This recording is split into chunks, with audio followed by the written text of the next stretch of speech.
Halo guys, ketemu lagi bersama saya di channel Kampung 2net. Tutorial kali ini saya akan membuat tutorial ASP.NET dengan metode MVC, dan kali ini saya akan memulai dari perkenalan ASP.NET itu seperti apa membuatnya dan bagaimana cara mudah dan cepat untuk membuat ASP.NET dengan metode MVC. Baik, kita mulai saja untuk membuat aplikasinya. Jadi kita buka Visual Studio-nya. Visual Studio yang kebenaran saya punya itu Visual Studio 2017. Oke, sini sudah terbuka Visual Studio 2017-nya. Lalu di sini saya akan membuat project baru, dimana nanti di dalamnya untuk project barunya ini beberapa komponen-komponen yang mendukung untuk membuat website ASP.NET ini seperti JavaScript, CSS ataupun frameworknya itu saya menggunakan frameworknya Bootstrap. Nah, kita lanjut saja. Di sini kita klik filenya, lalu ada new project. Nah, di sini saya menggunakan bahasanya adalah bahasa C#. Lalu di dalam bahasa C# ini ada web, karena kita akan membuat aplikasi web berbasis web ya. Lalu saya akan memilih di sini adalah ASP.NET Web Application.NET Framework, bukannya yang ASP.NET Core Web Application. Oke, lanjut. Di sini ada nama projectnya, lokasi penyimpanan projectnya di mana, solusi name-nya apa. Solusi name ini sama dengan nama project. Baik, nah di sini ada yang namanya framework. Nah, saya menggunakan frameworknya itu di 4.6.1 ya. Lalu oke, kita lanjut saja. Di sini saya akan memilih dulu, saya akan taruh di mana. Oke, di sini saya sudah membuat foldernya, itu namanya adalah belajar ASP. Select folder. Namanya saya buat adalah belajar ASP. Oke, kita create saja, kita tekan oke. Oke, di sini kita disuruh memilih menggunakan .NET frameworknya itu apa. Karena kita akan mempelajari MVC, maka kita memilih untuk MVC ya. Di sini ada MVC, kita oke. Oh iya, secara nggak langsung ketika dia meng-create MVC tersebut, maka jQuery yang di-download atau dibuat oleh Visual Studio ini sudah ada frameworknya itu, yaitu Bootstrap yang versinya itu versi 3. Maka ketika kalian atau teman-teman itu sudah meng-create project tersebut, akan tampilannya itu akan berupa seperti ini. Saya akan contohkan, saya running untuk aplikasinya.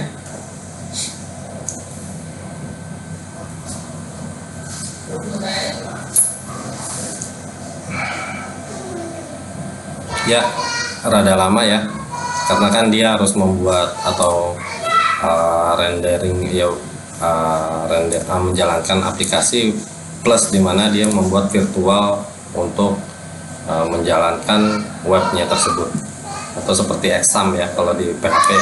Oke, di sini sudah. Nah, ini adalah default pertama kali ASP.NET MVC yang sudah dibuild oleh Visual Studio. Oke, lanjut saja. Di sini saya akan memberitahu, saya close dulu ya. Di sini saya akan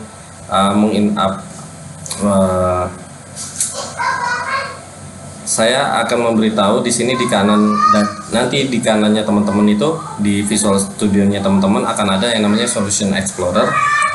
Nanti tolong diperhatikan. di situ tuh ada beberapa komponen ya daripada aplikasi webnya teman-teman ya. Kalau di PHP kan kita harus ya bisa juga kalau misalnya teman-teman menggunakan kode igniter, nanti beberapa foldernya atau pendukung untuk bootstrapnya itu atau kode igniternya itu akan di copy juga bisa, karena komponen ini sama seperti komponennya kode igniter, hampir sama, hampir mirip. Bedanya kalau di sini di ASP.NET kita nggak perlu lagi mendownload untuk standarisasinya dari program tersebut, tapi dia sudah membuat standarisasinya dari program tersebut. Artinya di sini sudah ada controller, views, sama models. Seperti yang saya katakan itu ya, untuk modelnya kita menggunakan model MVC. MVC itu models, views, controllers. Nah di sini sudah ada. Lalu untuk startup awal projectnya ditentukan di app start, lalu root config. Baik, di sini sudah ada home dan index. Artinya si ASP.NET pertama kali meload patch-nya itu adalah home dan index. Kalau kita perhatikan kembali, di sini home sudah ada, namanya home controller. Diambil depannya saja, controllernya itu biasanya dia mengikuti ya. Jadi teman-teman juga bisa memberi nama yang lain, tetapi controllernya juga ikut. Baik, di sini saya akan buka controllernya, di mana controllernya itu mengacu kepada index. Seperti kalau di PHP itu ada indeksnya juga ya, tetapi indeksnya itu dia masuk ke controller harus disebutkan dulu indeksnya yang mana yang akan di layoutkan. Nah di sini return indeksnya itu yang diambil di foldernya home itu sendiri. Di sini ada indeks juga, maka teman-teman juga bisa melihat indeks yang di sini yang di views dengan indeks yang di controller itu bisa bersamaan. Artinya ya kita bisa buka lewat di sini. Oke, nanti munculnya indeks, atau teman-teman bisa buka di views, home, lalu indeks. Karena penamaan dasarnya tidak menggunakan seperti penamaan controller. Oke, langkah selanjutnya, jika teman-teman sudah masuk atau bisa meng-create dari MVC-nya yang tadi saya sudah beritahu ya,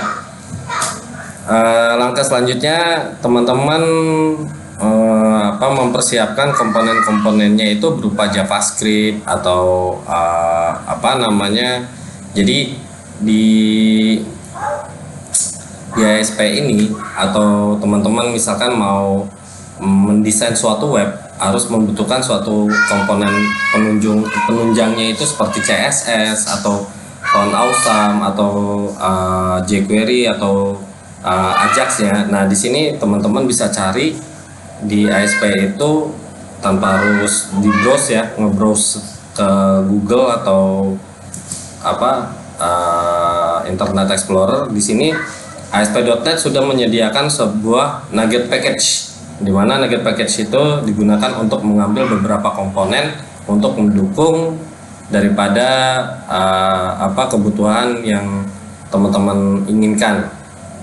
Oke, baik. Di sini yang sudah saya install, itu antara lain adalah di sini defaultnya sudah dikasih sama Visual Studio itu berupa Bootstrap yang versinya itu 3.3.7. Bisa diupdate juga, cuman ketika nanti diupdate maka bahasa untuk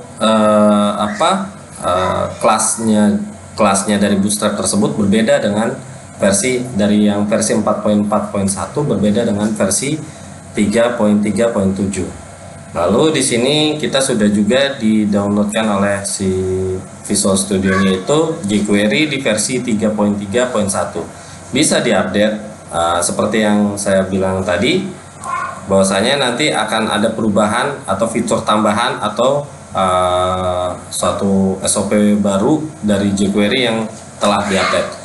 Lalu lanjut lagi, di sini ada jQuery validation. jQuery validation ini pluginnya daripada jQuery-nya.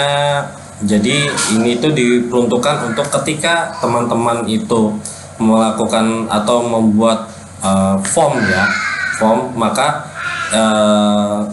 inputnya, jika teman-teman menggunakan require, nanti jQuery validation ini akan melihat apakah inputnya itu kosong atau tidak, atau terisi gitu loh.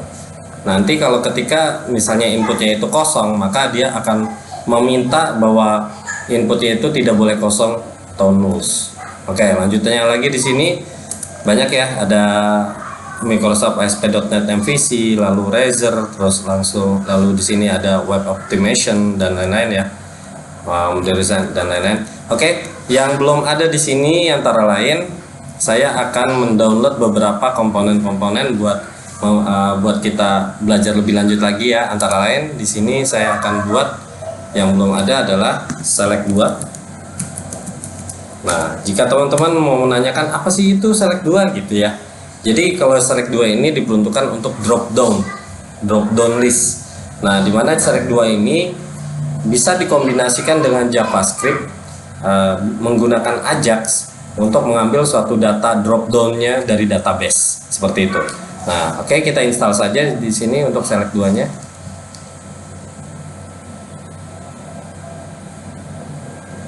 Jadi Nugget Package ini mewakili daripada teman-teman mencari komponen-komponen yang ada di Internet Explorer atau browser ya.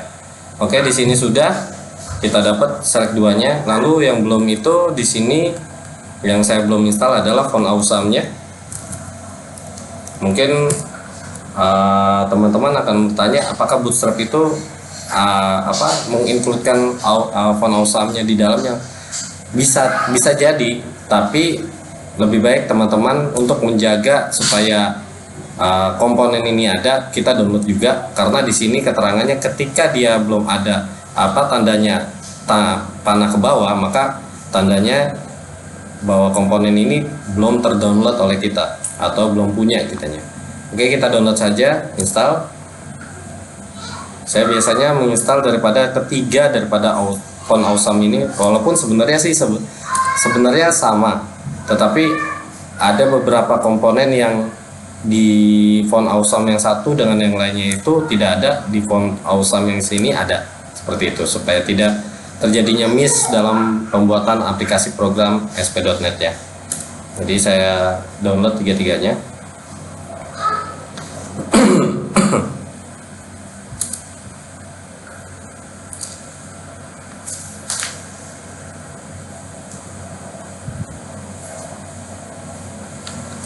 Baik, ini masih lama ya, karena dia harus mendownload paket-paket yang ada di dalam font awesome.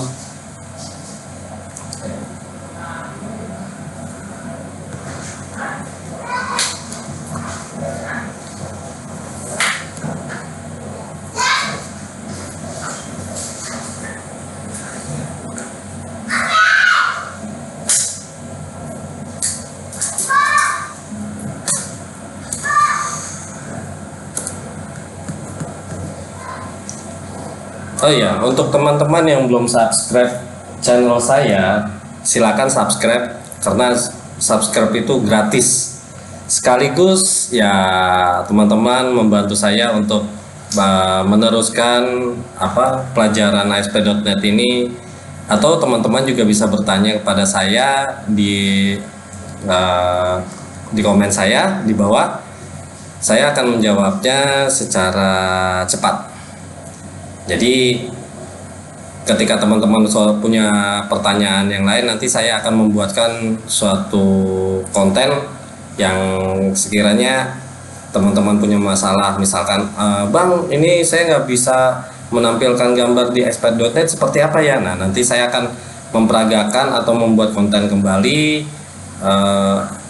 yang teman-teman punya masalah, nanti saya akan memberikan solusinya. Baik, di sini sudah selesai mendownload font awesome. Sekarang giliran kita mendownload yang lainnya, komponen yang lainnya, antara lain adalah jQuery UI.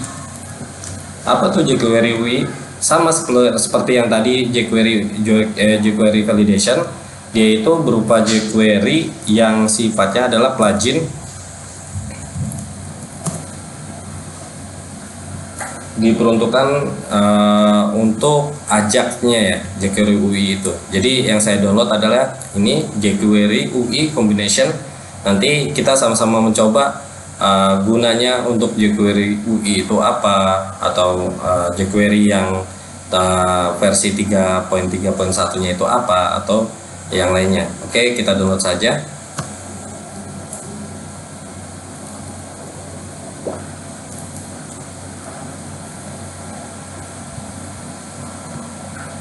Baik, sudah ke download. Lalu lanjut, kita download lagi jQuery UI data table. Apa sih fungsinya untuk data table? Jadi gini, di dalam ASP.NET itu ada defaultnya untuk membuat table ya. Table itu mungkin pakai data grid atau data view atau list gitu ya. Tapi di sini jQuery memberikan suatu kemudahan bagi kita bagaimana untuk memvariasikan atau membuat tabel kita menjadi smooth atau ya responsif atau enak dipandang ya. Kalau misalnya aplikasi kita merasa standar aja, orang-orang akan merasa bosan gitu melihat, wah tampilannya gini-gini aja dan fiturnya standar gitu. Nah, ini jQuery data table ini akan memberikan suatu fitur yang ya seharusnya kita bisa bikin manual, tapi dia sudah menyediakan fitur tersebut gitu. Nah, di sini ada jQuery data table ya. Kita download, kita install saja.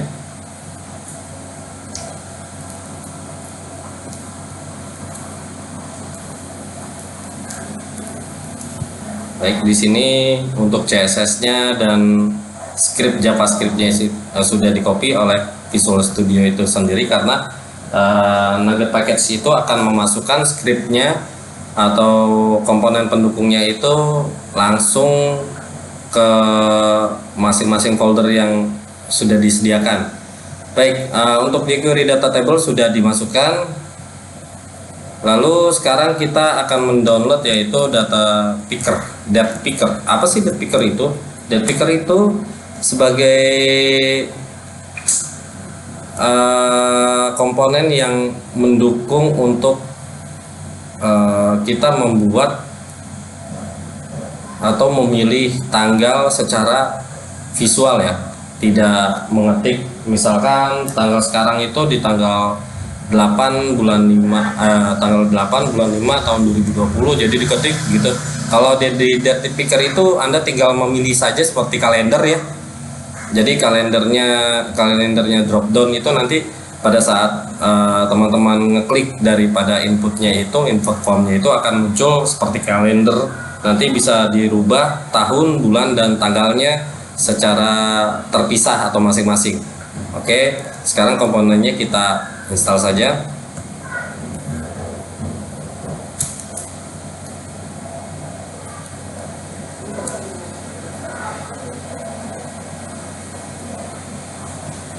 Baik, sudah ya untuk yang data picker ya. Baik, untuk yang selanjutnya kita sudah punya yang sudah di-download ya, antara lain yang sudah diinstal dari net package Nugget Package ini, antara lain data picker, lalu font awesome, lalu di situ juga ada data table, ada juga UI combination. Nah, di sini pluginnya udah di-download juga gitu ya. Nah, komponen-komponen ini yang pertama kali teman-teman wajib punya. Kalaupun memang misalnya tidak ada, teman-teman juga bisa ngambil dari browser, cuman harus dicari kan ya untuk yang sesuai apa ininya apa ya komponennya. Tapi kalau di Nugget Package ini sudah disediakan dan lebih mudah gitu. Baik, kali ini saya membuat tutorial untuk pengenalan ASP.NET-nya dulu. Nanti di vlog selanjutnya saya akan membuat tutorial untuk bagaimana kita membuat page login sampai dengan masuk ke menu. Sekian dari saya, terima kasih.